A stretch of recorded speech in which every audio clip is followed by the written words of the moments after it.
ਅੱਜ ਮੇਰਾ ਸਾਥ ਦੇਣ ਜਾ ਰਹੇ ਨੇ ਡਾਕਟਰ ਅਨਮੋਲ ਕਪੂਰ ਕੈਲਗਰੀ ਤੋਂ। ਡਾਕਟਰ ਸਾਹਿਬ, ਤੁਹਾਡਾ ਸ਼ੋਅ ਦੇ ਵਿੱਚ ਸਵਾਗਤ ਹੈ। Thank you so much. ਤੁਹਾਡੇ ਸਾਰੇ ਸਰੋਤਿਆਂ ਦਾ ਹੱਥ ਜੋੜ ਕੇ ਬਹੁਤ ਬਹੁਤ ਧੰਨਵਾਦ।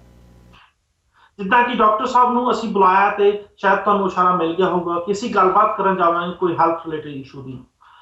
ਅੱਜ ਕੱਲ੍ਹ ਜੇ ਅਸੀਂ ਦੇਖੀਏ ਤੇ ਜਿਹੜਾ ਵੀ ਨਿਊਜ਼ਪੇਪਰ ਜਾਂ ਟੀਵੀ ਚੈਨਲ ਲਾਈਏ, ਉੱਤੇ ਇੱਕ ਗੱਲ ਹਰ ਨਿਊਜ਼ਪੇਪਰ ਜਾਂ ਟੀਵੀ ਚੈਨਲ ਤੇ ਜ਼ਰੂਰ ਮਿਲਦੀ ਹੈ, ਉਹ ਹੈ ਜ਼ੀਕਾ ਦੀ ਗੱਲਬਾਤ। ਡਾਕਟਰ ਸਾਹਿਬ, ਕਾਫੀ ਡੈਡਲੀ ਡਿਸੀਜ਼ ਆ, ਜੇ ਅਸੀਂ ਦੇਖੀਏ ਤੇ ਕਾਫੀ ਕੁਝ ਰਿਸਰਚ ਵੀ ਇੱਥੇ ਹੋ ਰਹੀ ਹੈ, ਕਾਫੀ ਕੁਝ ਸੁਣਨ ਚ ਆ ਰਿਹਾ ਵਾ। ਪਰ ਸਭ ਤੋਂ ਪਹਿਲਾਂ ਮੈਂ ਤੁਸੀਂ ਚਾਹੂੰਗਾ ਤੁਸੀਂ ਸਾਡੇ ਦਰਸ਼ਕਾਂ ਨੂੰ ਸਰਲ ਸ਼ਬਦਾਂ ਵਿੱਚ ਦੱਸੋ ਕਿ ਜ਼ੀਕਾ ਹੈ ਕੀ ਆ। ਦੇਖੋ ਜੀ, ਜ਼ੀਕਾ ਇੱਕ ਨਾਂ ਦਾ ਜਿਹੜਾ ਵਾਇਰਸ ਹੈ, ਇਹ ਵਾਇਰਸ ਇੱਕ ਜਿਹੜੇ ਮੱਛਰ ਨੇ, ਇੱਕ ਵਾਇਰਸ ਕਾਫੀ ਸਾਲਾਂ ਤੋਂ ਸਾਨੂੰ ਪਤਾ ਉਸ ਵਾਇਰਸ ਦੇ ਬਾਰੇ। ਪਰ ਉਹ ਵਾਇਰਸ ਕੀ ਸੀਗਾ, ਡੋਰਮੈਂਟ ਸੀ, ਸਾਨੂੰ ਜ਼ਿਆਦਾ ਨੁਕਸਾਨ ਨਹੀਂ ਪਹੁੰਚਾਉਂਦਾ ਸੀ, ਉਹਦੀ ਜ਼ਿਆਦਾ ਸਾਨੂੰ ਕੋਈ ਡਰ ਨਹੀਂ ਸੀ ਉਸ ਚੀਜ਼ ਦਾ। ਤੇ ਉਹ ਜਿਹੜਾ ਵਾਇਰਸ ਸੀਗਾ, ਉਹਦੀ ਮਸਕੀਟੋਜ਼ ਦੇ ਨਾਲ ਜਿਹੜੇ ਮੱਛਰ ਹੁੰਦੇ ਨੇ, ਉਹ ਸਰਟਨ ਤਰ੍ਹਾਂ ਦਾ ਮੱਛਰ ਹੁੰਦਾ ਹੈ ਤੇ ਜਿਹੜਾ ਉਹ ਵਾਇਰਸ ਨੂੰ ਸਪਰੈਡ ਕਰਦਾ ਹੈ ਕੱਟੇ ਤੇ ਜਦੋਂ ਇਹ ਵਾਇਰਸ ਸਪਰੈਡ ਹੋਇਆ ਤੇ ਸਪਰੈਡ ਦੇ ਵਿੱਚ ਉਹਦੇ ਜਿਹੜੇ ਰਿਐਕਸ਼ਨ ਸੀਗੇ, ਜਿਹੜੇ ਸਿੰਪਟਮ ਸੀ, ਲੋਕਾਂ ਦੇ ਉਸ ਵਿੱਚ ਜ਼ਿਆਦਾ ਆਉਣ ਲੱਗ ਗਏ। ਤੇ ਉਹ ਸਿੰਪਟਮ ਜਿਵੇਂ ਹੁੰਦੇ ਨੇ, ਥਕਾਵਟ ਹੋ ਜਾਣੀ, ਕਿਸੇ ਨੂੰ ਜੋੜਾਂ ਦੇ ਵਿੱਚ ਦਰਦ ਹੋਣਾ ਮਹਿਸੂਸ ਹੋ ਜਾਣਾ, ਬੁਖਾਰ ਹੋ ਜਾਣਾ, ਅੱਖਾਂ ਦੇ ਲਾਲੀ ਆ ਜਾਣੀ। ਤੇ ਜਦੋਂ ਇਹ ਸਿੰਪਟਮ ਹੁੰਦੇ ਸੀ, ਲੋਕਾਂ ਨੇ ਕਿਹਾ ਚਲੋ ਇਹ ਤਾਂ ਸਿੰਪਲ ਵਾਇਰਸ ਦੇ ਸਿੰਪਟਮ ਹੁੰਦੇ ਨੇ, ਆਪਾਂ ਕਿੰਨੀ ਵਾਰ ਆਪਣੇ ਘਰਾਂ 'ਚ ਹੋ ਜਾਂਦੇ ਨੇ ਫਲੂ ਵਗੈਰਾ ਦੇ, ਤੇ ਲੋਕਾਂ ਨੇ ਇਗਨੋਰ ਵਗੈਰਾ ਕਰਤਾ ਉਸ ਚੀਜ਼ ਨੂੰ। ਤੇ ਜਦੋਂ ਇਹ ਵਾਇਰਸਿਸ ਦੇ ਸਿੰਪਟਮਸ, ਜਦੋਂ ਜਿਹੜੇ ਇਹਦੇ ਕੰਸੀਕੁਐਂਸਿਸ ਸੀਗੇ ਵਾਇਰਸ ਦੇ, ਜਦੋਂ ਇਹ ਹਿਊਮਨਸ ਦੇ ਵਿੱਚ ਦਿਖਣ ਲੱਗੇ, ਉੱਥੋਂ ਸਾਨੂੰ ਫਿਰ ਅਲਾਰਮ ਮਿਲਿਆ ਵੀ ਇਹ ਕੁਝ ਸੀਰੀਅਸ ਗੱਲ ਚੱਲ ਰਹੀ ਹੈ। ਇਹ ਇੱਕ ਸਿੰਪਲ ਫਲੂ ਹੀ ਨਹੀਂ ਹੈਗਾ ਜਿਹੜਾ ਕਾਜ਼ ਕਰ ਰਿਹਾ ਵਾਇਰਸ, ਇਹ ਕੁਝ ਸਾਨੂੰ ਹੋਰ ਵੀ ਪ੍ਰੋਬਲਮਸ ਕ੍ਰੀਏਟ ਕਰ ਰਿਹਾ।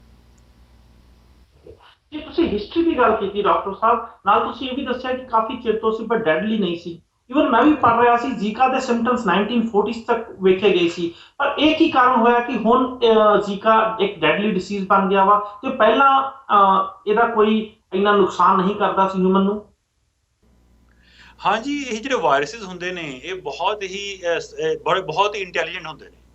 ਇਹਨਾਂ ਦਾ ਆਪਣਾ ਇਹ ਜੋ ਜੈਨੇਟਿਕ ਮੇਕਅਪ ਹੁੰਦਾ, ਇਹ ਆਪਣੇ ਆਪ ਨੂੰ ਮੋਡੀਫਾਈ ਕਰ ਲੈਂਦੇ ਨੇ, ਮਿਊਟੇਟ ਕਰ ਲੈਂਦੇ ਨੇ, ਤੇ ਜਿਵੇਂ ਹਾਲਾਤ ਹੁੰਦੇ ਨੇ ਉਹਨਾਂ ਉਸ ਹਿਸਾਬ ਨਾਲ ਇਹ ਚੇਂਜ ਕਰ ਲੈਂਦੇ ਨੇ ਆਪਣੇ ਆਪ ਨੂੰ। ਸੋ ਇਦਾਂ ਹੁੰਦਾ, ਕਈ ਬਿਮਾਰੀਆਂ ਨਵੀਆਂ ਨਿਕਲ ਆਉਂਦੀਆਂ ਨੇ, ਇਹਦਾ ਮਤਲਬ ਇਹ ਨਹੀਂ ਹੁੰਦਾ ਵੀ ਉਹ ਬਿਮਾਰੀ ਅਚਾਨਕ ਪੈਦਾ ਹੋਊਗੀ, ਪਹਿਲਾਂ ਹੀ ਪਤਾ ਹੁੰਦੀ ਹੈ, ਪਰ ਉਹ ਅਚਾਨਕ ਉਹ ਐਕਟੀਵੇਟ ਹੋ ਜਾਂਦੀ ਹੈ, ਕੋਈ ਟ੍ਰਿਗਰ ਉਹਨੂੰ ਕਰ ਦਿੰਦਾ, ਕੋਈ ਰਿਐਕਸ਼ਨ ਜੈਨੇਟਿਕਲੀ, ਤੇ ਜਿਹਦੇ ਨਾਲ ਉਹ ਬਿਮਾਰੀ ਸਪਰੈਡ ਹੋ ਜਾਂਦੀ ਹੈ, ਪੈਦਾ ਹੋ ਜਾਂਦੀ ਹੈ। ਤੇ ਜੋ ਕਾਮਨ ਹੈਲਥ ਇਸ਼ੂਜ਼ ਹੋਏ, ਜਿਹੜੇ ਪਬਲਿਕ ਹੈਲਥ ਇਸ਼ੂਜ਼ ਨੇ ਇਹਦੇ ਵਿੱਚ ਇਹ ਹੋਇਆ ਵੀ ਜਿਹੜਾ ਇਹ ਵਾਇਰਸ ਸੀਗਾ, ਇਹ ਸਾਰਿਆਂ ਨੂੰ ਸਪਰੈਡ ਕੀਤਾ ਜਿਵੇਂ ਬਾਕੀ ਵਾਇਰਸਿਸ ਸਾਨੂੰ ਕਰਦੇ ਨੇ। ਵਾਇਰਸਿਸ ਬਹੁਤ ਤਰ੍ਹਾਂ ਦੇ ਨੇ, ਹਜ਼ਾਰਾਂ ਤਰ੍ਹਾਂ ਦੇ ਵਾਇਰਸਿਸ ਨੇ। ਸਾਨੂੰ ਕੋਈ ਫਲੂ ਕਰ ਦਿੰਦਾ ਵਾਇਰਸ, ਕੋਈ ਸਾਡਾ ਹਾਰਟ ਨੂੰ ਫੇਲ ਕਰ ਦਿੰਦਾ, ਕੋਈ ਸਾਡੀ ਪ੍ਰੋਬਲਮਸ ਕ੍ਰੀਏਟ ਕਰ ਦਿੰਦਾ ਢਿੱਡ ਦੇ ਵਿੱਚ, ਜਾਂ ਸਾਨੂੰ ਪੈਰਾਲਿਸਿਸ ਕਰ ਦਿੰਦੇ ਕਈ ਵਾਇਰਸ ਦਿਮਾਗ ਦੇ ਵਿੱਚ ਅਟੈਕ ਕਰਕੇ, ਤੇ ਬੜੀਆਂ ਬਿਮਾਰੀਆਂ ਕਰ ਦਿੰਦੇ ਨੇ ਵਾਇਰਸਿਸ ਦੇ, ਬਹੁਤ ਅਸਰ ਹੈਗੇ ਨੇ। ਤੇ ਪਰ ਉਹ ਜਿਹੜਾ ਅਸਰ ਹੁੰਦਾ ਸੀ, ਉਹ ਸਿਰਫ ਇਨਸਾਨ ਤੇ ਹੀ ਹੁੰਦਾ ਸੀ ਅਸਰ, ਉਹ ਅਸਰ ਉਸ ਇਨਸਾਨ ਤੇ ਹੀ ਲਿਮਿਟਡ ਹੁੰਦਾ ਸੀ। ਜ਼ੀਕਾ ਵਾਇਰਸ ਦੇ ਵਿੱਚ ਕੀ ਹੋਇਆ, ਇੱਕ ਤਾਂ ਮੱਛਰਾਂ ਨੇ ਇਹਨੂੰ ਟ੍ਰਾਂਸਮਿਟ ਕਰਕੇ ਹਿਊਮਨਸ ਦੇ ਵਿੱਚ ਪਾਇਆ। ਹਿਊਮਨਸ ਦੇ ਵਿੱਚ ਜਦੋਂ ਇਹ ਪਹੁੰਚਿਆ, ਔਰਤਾਂ ਦੇ ਵਿੱਚ ਖਾਸ ਕਰਕੇ ਜਦੋਂ ਪਹੁੰਚਿਆ, ਤੇ ਔਰਤਾਂ ਦੇ ਵਿੱਚ ਜਦੋਂ ਉਹ ਪ੍ਰੈਗਨੈਂਟ ਸੀਗੀਆਂ, ਉਹ ਬੱਚਿਆਂ ਦੇ ਵਿੱਚ ਡਿਫੈਕਟ ਆਉਣੇ ਸ਼ੁਰੂ ਹੋ ਗਏ। ਉੱਥੋਂ ਫਿਰ ਸਾਰੀ ਕਹਾਣੀ ਪਤਾ ਲੱਗਣੀ ਸ਼ੁਰੂ ਹੋਈ, ਬੈਕਵਰਡ ਪਤਾ ਕਰਨੀ ਸ਼ੁਰੂ ਕੀਤੀ ਵੀ ਇਹ ਬੱਚਿਆਂ ਦੇ ਵਿੱਚ ਡਿਫੈਕਟ ਆਉਣੇ ਸ਼ੁਰੂ ਕਿਵੇਂ ਹੋਏ। ਇਹਦੀ ਬਹੁਤ ਇੰਟਰਸਟਿੰਗ ਕਹਾਣੀ ਹੈ। ਲਾਸਟ ਈਅਰ ਬ੍ਰਾਜ਼ੀਲ ਦੇ ਵਿੱਚ ਅਗਸਤ ਦੇ ਮਹੀਨੇ ਦੇ ਵਿੱਚ ਡਾਕਟਰ ਜਦੋਂ ਜਿਹੜੇ ਡਿਲੀਵਰ ਕਰਦੇ ਸੀ ਬੱਚਿਆਂ ਨੂੰ, ਉਹ ਗੱਲਾਂ ਕਰਦੇ ਸੀ, ਕਹਿੰਦੇ ਅੱਜ ਜੋ ਬੱਚੇ ਜੰਮੇ ਨੇ ਇਸ ਮਹੀਨੇ, ਮੈਂ ਚਾਰ ਬੱਚੇ ਜੰਮੇ ਨੇ, ਉਹਨਾਂ ਦੇ ਜਿਹੜੇ ਸਿਰ ਨੇ ਬਹੁਤ ਛੋਟੇ ਜਿਹੇ ਨੇ, ਜਿਵੇਂ ਸਿਰ ਵੱਡਾ ਹੁੰਦਾ ਉੱਪਰੋਂ, ਉਹ ਛੋਟਾ ਹੁੰਦਾ ਬੱਚਿਆਂ ਦਾ। ਉਹ ਫਿਰ ਉਹਨਾਂ ਨੇ ਕਿਸੇ ਹੋਰ ਡਾਕਟਰ ਨੇ ਡਿਸਕਸ ਕੀਤਾ ਬ੍ਰਾਜ਼ੀਲ ਦੇ ਵਿੱਚ, ਤੇ ਉਹ ਕਹਿੰਦੇ ਯਾਰ ਮੇਰੇ ਕੋਲ ਵੀ 2 ਬੱਚੇ ਇਹੋ ਜਿਹੇ ਆ ਗਏ। ਤੇ ਉਹਨਾਂ ਨੇ ਅੱਗੇ ਹੋਰ ਰਿੰਗ ਰੂਮ ਕੀਤੀ, ਡਾਕਟਰਾਂ ਨੂੰ ਪੁੱਛਿਆ ਜਿਹੜੇ ਬੱਚੇ ਹੈਲਪ ਕਰਦੇ ਨੇ, ਗਾਇਨੋਕੋਲੋਜਿਸਟ ਵਗੈਰਾ, ਤੇ ਉਹ ਕਹਿੰਦੇ ਯਾਰ ਸਾਡੇ ਕੋਲ ਵੀ 4 ਨੇ, ਕਿਸੇ ਕੋਲ 6 ਨੇ। ਤੇ ਜਦੋਂ ਦੇਖਿਆ ਵੀ ਕਾਫੀ ਇੱਕ ਵੇਵ ਜੀ ਇਕੱਠੀ ਹੋ ਗਈ ਵੀ ਅਚਾਨਕ ਇਹ ਜਿਹਾ ਹੋਇਆ ਨਹੀਂ ਕਦੇ ਉਸ ਏਰੀਏ ਦੇ ਵਿੱਚ, ਅਗਸਤ ਤੋਂ ਲੈ ਕੇ ਲਾਸਟ ਫਿਊ ਮੰਥਸ ਦੇ ਵਿੱਚ, ਵੀ ਅਚਾਨਕ ਇਹਨੇ ਬੱਚੇ ਕਿਉਂ ਛੋਟੇ ਸਿਰ ਵਾਲੇ ਪੈਦਾ ਹੋਏ। ਤੇ ਉਸ ਤੋਂ ਬਾਅਦ ਉਹਨਾਂ ਨੇ ਪਤਾ ਕਰਨਾ ਸ਼ੁਰੂ ਕੀਤਾ, ਹੋ ਸਕਦਾ ਹੈ ਵੀ ਇਹਦੇ ਵਿੱਚ ਕੋਈ ਦਵਾਈ ਲੋਕਾਂ ਨੇ ਕੋਈ ਗਲਤ ਖਾ ਲਈ ਹੋਵੇ, ਹੋ ਸਕਦਾ ਲੋਕਾਂ ਨੇ ਕੋਈ ਚੀਜ਼ ਗਲਤ ਪੀ ਲਈ ਹੋਵੇ, ਕਿਉਂਕਿ ਕਿਸੇ ਨੂੰ ਪਤਾ ਸ਼ਰਾਬ ਜਾਂ ਕੋਈ ਚੀਜ਼ਾਂ ਨੁਕਸਾਨ ਕਰ ਦਿੰਦੀਆਂ, ਜਾਂ ਕੋਈ ਜੈਨੇਟਿਕ ਕਾਰਨ ਹੋ ਸਕਦੇ ਨੇ, ਕੋਈ ਕ੍ਰੋਮੋਜ਼ੋਮ ਦੀ ਕੋਈ ਅਬਨੋਰਮੈਲਿਟੀ ਹੋ ਗਈ ਹੋਵੇ। ਜਦੋਂ ਉਹਨਾਂ ਨੇ ਰਿਸਰਚ ਕਰਨੀ ਸ਼ੁਰੂ ਕੀਤੀ, ਇੱਕ ਇੱਕ ਕਰਕੇ, ਕਿਸੇ ਨੇ ਨਹੀਂ ਸੋਚਿਆ ਸੀ ਜ਼ੀਕਾ ਕਰੇਗਾ, ਕਿਉਂ ਉਹਨਾਂ ਤੇ ਜ਼ੀਕਾ ਤਾਂ ਅਨਹਾਰਮਫੁਲ ਹੈ ਵਾਇਰਸ, ਦਾ ਆਮ ਕੋਲਡ ਫਲੂ ਵਗੈਰਾ ਸਿੰਪਟਮ ਕਰ ਦਿੰਦਾ, ਲੋਕਾਂ ਦੀਆਂ ਅੱਖਾਂ ਲਾਲ ਹੋ ਜਾਂਦੀਆਂ ਨੇ, ਬੁਖਾਰ ਦੇ ਸਿੰਪਟਮ ਹੁੰਦੇ ਨੇ, ਕੁਝ ਦਿਨਾਂ ਬਾਅਦ ਬੰਦਾ ਠੀਕ ਹੋ ਜਾਂਦਾ।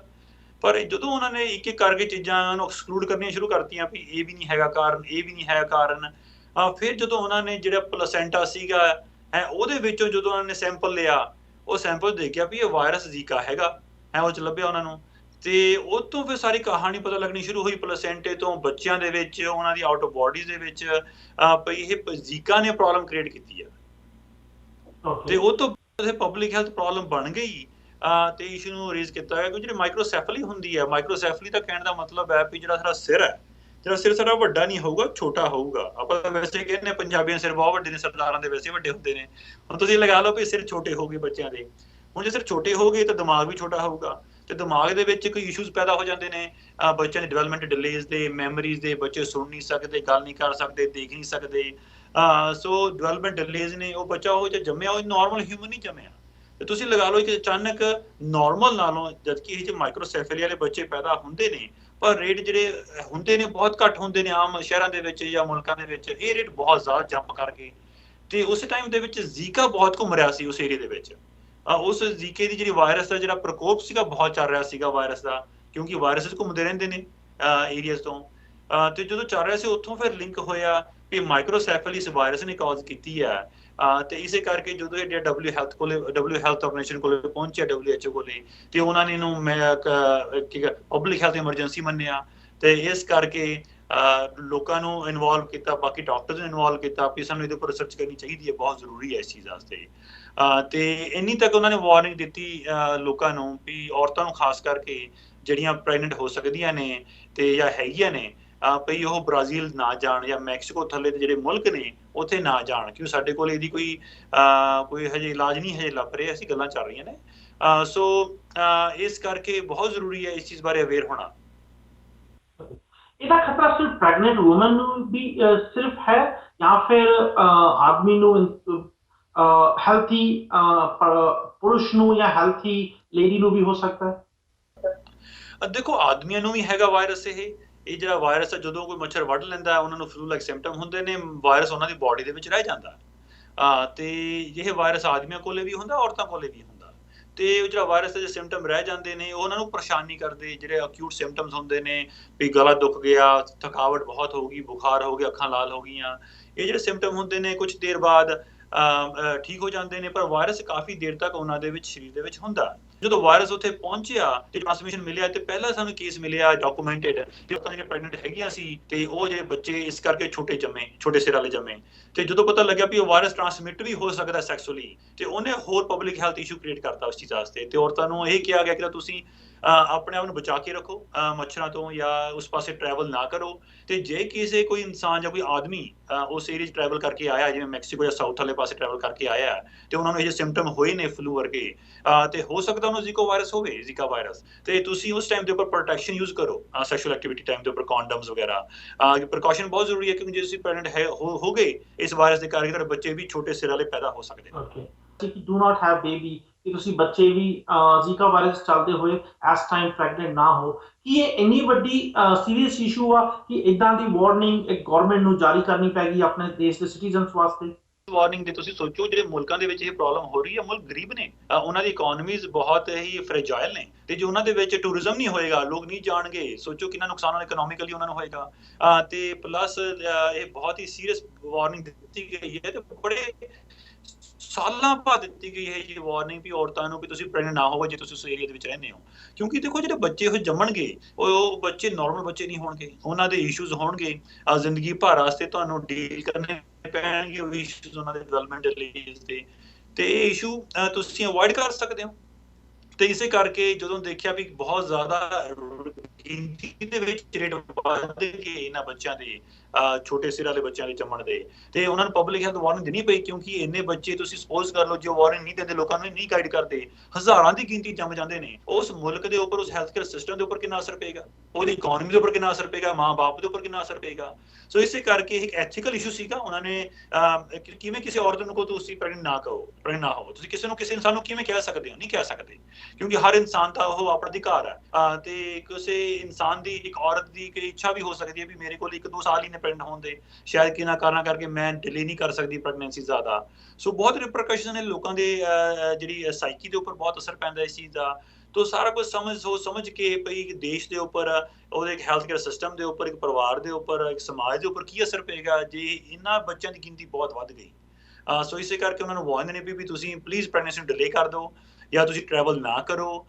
ਤੇ ਜੇ ਤੁਹਾਡਾ ਕੋਈ ਬॉयਫ੍ਰੈਂਡ ਜਾਂ ਹਸਬੈਂਡ ਉਸ ਪਾਸੇ ਕੰਮ ਕਰਦਾ ਉਹ ਤੇ ਉਹ ਟਰੈਵਲ ਕਰਦੇ ਨੇ ਤੇ ਜੇ ਘਰੇ ਆਉਂਦੇ ਨੇ ਤੇ ਉਹਨਾਂ ਕੋਲ ਜ਼ੀਕਾ ਵਾਇਰਸ ਹੈਗਾ ਤਾਂ ਤੁਸੀਂ ਪ੍ਰੋਟੈਕਸ਼ਨ ਵਰਤੋ। ਤੇ ਜੇ ਤੁਸੀਂ ਐਕਸਪੈਕਟ ਕਰਦੇ ਹੋ ਜਾਂ ਪਲੈਨਿੰਗ ਕਰ ਰਹੇ ਹੋ ਬੇਬੀ ਦੀ। जैसे क्योर की गल करिए डॉक्टर साहब की मेडिकल साइंस को इस टाइम मेडिसिन अवेलेबल हैगी जिस नाल जीका ਨੂੰ क्योर ਕੀਤਾ ਜਾ ਸਕਦਾ ਹੈ। ਹਾਂਜੀ, ਹਜੇ ਗੱਲ ਚੱਲ ਰਹੀ ਹੈ ਜਿਵੇਂ ਇਹ ਇੱਕ ਜਿਹੜਾ ਵਾਇਰਸ ਹੈ, ਇਹ ਵਾਇਰਸ ਦਾ ਨੈਚੁਰਲੀ ਵੈਕਸੀਨ ਹੁੰਦਾ। ਤੇ ਵਾਇਰਸ ਦੇ ਵੈਕਸੀਨ ਅਸੀਂ ਬਣਾ ਲੈਂਦੇ ਹਾਂ, ਉਹਨਾਂ ਟਾਈਮ ਲੱਗਦਾ ਚੀਜ਼ ਨੂੰ। ਇੰਡੀਆ ਦੇ ਵਿੱਚ ਕਿਸੇ ਨੇ ਗੱਲ ਕੀਤੀ ਸੀਗੀ, ਹਜੇ ਮੇਰੇ ਕੋਲ ਐਕਚੁਅਲ ਐਵੀਡੈਂਸ ਨਹੀਂ ਹੈਗਾ ਵੀ ਉਹ ਕੰਮ ਕਰਦਾ ਕਿ ਨਹੀਂ ਕਰਦਾ। ਕਹਿਣਾ ਆਸਾਨ ਹੈ, ਦੇਖੋ ਬੜੀਆਂ ਗੱਲਾਂ ਲੋਕ ਕਹਿੰਦੇ ਨੇ ਤੁਸੀਂ ਇਹ ਚੀਜ਼ ਖਾ ਲਓ, ਇਹ ਚੀਜ਼ ਟੀਕਾ ਲਾ ਲਓ ਤੇ ਇਹ ਚੀਜ਼ 100% ਕਿਉਰ ਕਰ ਦੇਗੀ ਜਾਂ ਵੈਕਸੀਨ ਹੈਗਾ।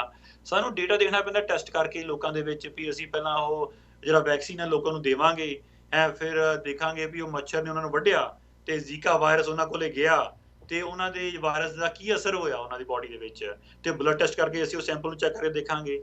ਫਿਰ ਇਹ ਵੀ ਸਾਨੂੰ ਟੈਸਟ ਕਰਨਾ ਪੈਣਾ ਵੀ ਜਿਹੜਾ ਜ਼ੀਕਾ ਵਾਇਰਸ ਹੈ ਵੀ ਜਿਹੜੀਆਂ ਔਰਤਾਂ ਨੇ ਪ੍ਰੈਗਨੈਂਟ, ਅਸੀਂ ਉਹਨਾਂ ਨੂੰ ਦਈਏ ਕਿ ਵੈਕਸੀਨ ਨਾ ਦਈਏ, ਸਾਨੂੰ ਇਹ ਨਹੀਂ ਪਤਾ ਉਹ ਸੇਫ ਹੈਗਾ ਕਿ ਨਹੀਂ ਹੈਗਾ। ਸੋ ਇਹ ਜਿਹੀਆਂ ਚੀਜ਼ਾਂ ਸਾਨੂੰ ਬੜੀਆਂ ਸੋਚਣੀਆਂ ਪੈਂਦੀਆਂ, ਇਹਨਾਂ ਨੂੰ ਟੈਸਟ ਕਰਨਾ ਪੈਂਦਾ ਉਹ ਚੀਜ਼ਾਂ ਨੂੰ। ਤੇ ਉਹਦੇ ਬਾਅਦ ਅਸੀਂ ਇਹ ਵੀ ਦੇਖਣਾ ਜਿਨ੍ਹਾਂ ਲੋਕਾਂ ਕੋਲੇ ਆਲਰੇਡੀ ਜ਼ੀਕਾ ਵਾਇਰਸ ਬਾਡੀ 'ਚ ਆ ਚੁੱਕਿਆ ਤੇ ਆਲਰੇਡੀ ਇਨਫੈਕਟਡ ਹੋ ਚੁੱਕੇ ਨੇ ਉਹ ਲੋਕ, ਪਰ ਕੁਝ ਦੇਰ ਵਾਸਤੇ ਇਨਫੈਕਟਡ ਨੇ, ਜ਼ਿੰਦਗੀ ਭਰ ਵਾਸਤੇ ਇਨਫੈਕਟਡ ਨਹੀਂ ਹੈਗੇ। ਤੇ ਉਹ ਲੋਕਾਂ ਵਾਸਤੇ ਕੋਈ ਦਵਾਈ ਇਹੋ ਜਿਹੀ ਬਣਾਈ ਜਾਏ ਜਿਹੜੀ ਉਹਨਾਂ ਤੋਂ ਵਾਇਰਸ ਦਾ ਅਸਰ ਬੰਦ ਕਰ ਦੇਵੇ। ਦਵਾਈਆਂ ਇਹੋ ਜਿਹੀਆਂ ਬਣ ਰਹੀਆਂ ਨੇ, ਰਿਸਰਚ ਚੱਲ ਰਹੀ ਹੈ। US ਦੇ ਪ੍ਰੈਜ਼ੀਡੈਂਟ ਓਬਾਮਾ ਨੇ ਵੀ ਇਮਰਜੈਂਸੀ ਮੀਟਿੰਗ ਕੀਤੀ ਇਸ ਇਸ਼ੂ ਦੇ ਉੱਪਰ। ਵਰਲਡ ਹੈਲਥ ਆਰਗੇਨਾਈਜੇਸ਼ਨ ਲੱਗੀ ਹੋਈ ਹੈ, ਬਹੁਤ ਸਾਰੇ ਡਾਕਟਰ ਸਾਇੰਟਿਸਟ ਲੱਗੇ ਹੋਏ ਨੇ ਦੁਨੀਆ ਭਰ ਦੇ, ਜਿਹੜੇ ਇਨਫੈਕਸ਼ਨ ਡਿਜ਼ੀਜ਼ ਸਪੈਸ਼ਲਿਸਟ ਨੇ ਉਹ ਲੱਗੇ ਹੋਏ ਨੇ ਵੀ ਇਹਦਾ ਜਿਹੜਾ ਹੱਲ ਲੱਭਿਆ ਜਾਵੇ ਐਮਰਜੈਂਸੀ ਦੇ ਤਰੀਕੇ ਨਾਲ। ਕਿਉਂਕਿ ਤੁਸੀਂ ਲੋਕਾਂ ਨੂੰ ਨਹੀਂ ਕਰ ਸਕਦੇ ਤੁਸੀਂ ਪ੍ਰੈਗਨੈਂਟ ਨਾ ਹੋਵੋ ਇੰਨੀ ਦੇਰ ਵਾਸਤੇ, ਕਿਉਂਕਿ ਜੇ ਅੱਜ ਇਸ਼ੂ ਬ੍ਰਾਜ਼ੀਲ ਜਾਂ ਉਹਦੇ ਆਸ-ਪਾਸ ਦੇ ਮੁਲਕਾਂ ਦਾ ਹੈਗਾ, ਇਹ ਇਸ਼ੂ ਕੱਲ ਨੂੰ ਕਿਤੇ ਹੋਰ ਮੁਲਕਾਂ ਦੇ ਵਿੱਚ ਵੀ ਹੋ ਸਕਦਾ।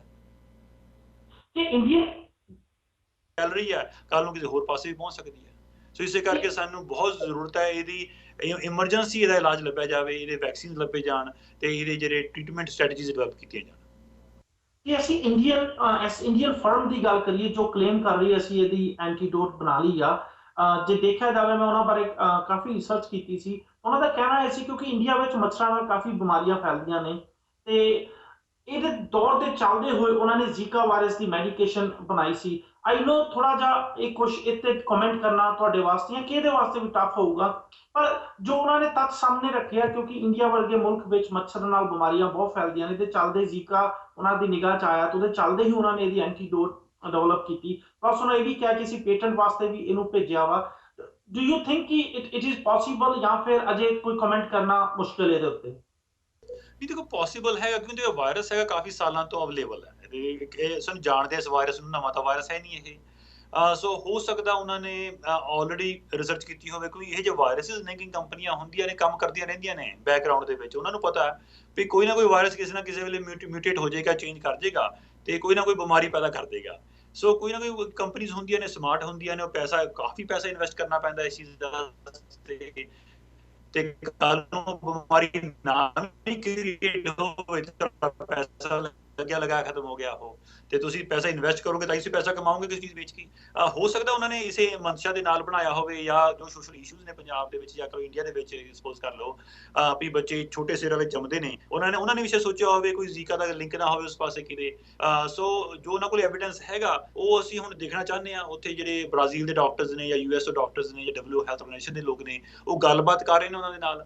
ਕਿਉਂਕਿ ਦੇਖੋ ਜੇ ਪਬਲਿਕ ਹੈਲਥ ਚੀਜ਼ ਹੈਗੀ, ਚਾਹੇ ਤੁਸੀਂ ਪੈਟੈਂਟ ਵੀ ਕੀਤੀ ਹੈ ਚੀਜ਼, ਤੁਸੀਂ ਉਹਨੂੰ ਕੰਟਰੋਲ ਨਹੀਂ ਕਰ ਸਕਦੇ ਕਿਉਂਕਿ ਇਹ ਲੱਖਾਂ ਲੋਕਾਂ ਨੂੰ ਇੰਪੈਕਟ ਕਰਦੀ ਹੈ।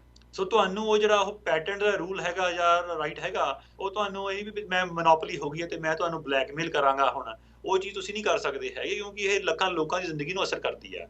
ਸੋ ਜੇ ਉਹਨਾਂ ਕੋਲ ਇਲਾਜ ਹੈਗਾ, ਠੀਕ ਹੈ, ਰੀਜ਼ਨੇਬਲ ਕੰਪਨਸੇਸ਼ਨ ਦੇ ਨਾਲ ਉਹਨਾਂ ਨੂੰ ਕੰਪਨਸੇਸ਼ਨ ਮਿਲ ਜਾਏਗਾ, ਪਰ ਜਿਹੜਾ ਉਹ ਇਲਾਜ ਹੈਗਾ ਉਹਨੂੰ ਦੇਣਾ ਪਏਗਾ ਪੂਰੀ ਦੁਨੀਆ ਨੂੰ, ਤੇ ਪੂਰੀ ਦੁਨੀਆ ਫਿਰ ਉਸ ਇਲਾਜ ਨੂੰ ਵਰਤੇਗੀ ਜਿਹਦੇ ਨਾਲ ਆਪਾਂ ਇਹ ਜ਼ੀਕਾ ਵਾਇਰਸ ਤੋਂ ਬਚ ਸਕੀਏ।